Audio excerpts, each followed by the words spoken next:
Hey, it's Kyle from Beyond Kuiper. I wanted to take this chance to give you a behind the scenes look at some of the sounds that went into the audiobook. And for this particular video, I wanted to go into the alarm sound from the GSA ship that you hear throughout the book. So in chapter 2, we have two of our characters that are having a conversation at the beginning of the chapter. The ship becomes alerted to something, and then this massive alarm goes off.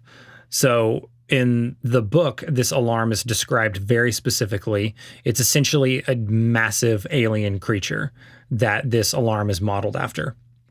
So right off the bat, I know as a sound designer that any type of normal alarm sound is not going to work. So I decided that I would try and record it on my own, because whenever I was narrating the book and it came up to that part, I read it out as it was described. But then in the sound design, to be able to go the extra layer of really making you feel like you're there, I needed something huge to show what this was. So I took my original recording, and my son was actually in the studio with me whenever I was taking a break, and I still had everything set up, and I was just paused, and he was pretending to be a dinosaur that day.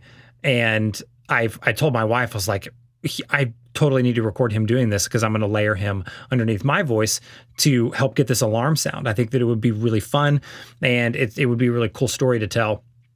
And here we are telling the story. So I put him in front of a microphone. He records it, and then I was able to blend and layer our two voices and then do a whole bunch of processing to finally get it to the end result. So I'm going to walk you through each of those steps, tell you a little bit about how I got the end result, and then let you hear it. So we have to start with sound number 1, which is my voice. And that from the original read was this.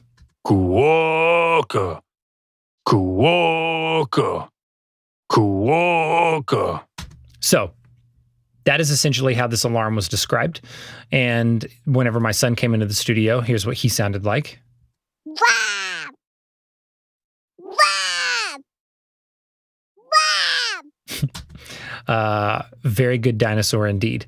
So I had to pick the one that I liked, and this is where the plugins come in. So there are a handful of plugins that I'm using to get some of these sounds, and they're a pitch shifter, a plugin called Dehumanizer, which is from a manufacturer called Krotos, and they make a lot of really great sound design tools.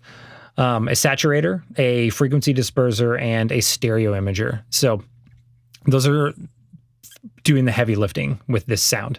And then obviously whenever I actually got it into context in the chapter, there's a lot of reverb and there's a lot of ambience around it and things like that. But for the sake of this tutorial and for this behind the scenes look, I'm just going to play the raw sounds and then the finished sound out of context. So here is my voice pitch shifted to kind of get a little bit closer to the ballpark of being a big alien. Kuoka. Kuoka. Kuoka. And then here is my son, pitch shifted and run through the Dehumanizer plugin to make him sound more of like an animal.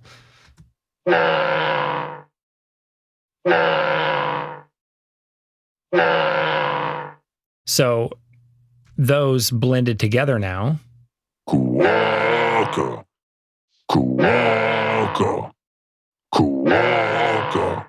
So as you can tell, we're getting there, but we're not even close to being there. So that's whenever all these plugins come into play, with some more stages of pitch shifting and running it through Dehumanizer some more for some very specific types of animal sounds. I was able to really craft it into what I felt like was a good representation of what the book describes as being this massive alien creature alarm. And this is the final sound that made it into the audiobook.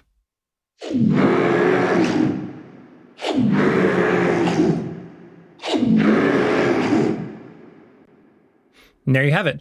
Thanks for taking a look with me at some of these, and I hope you're able to pick up the book and read it. I hope you're able to download the audiobook and listen to it.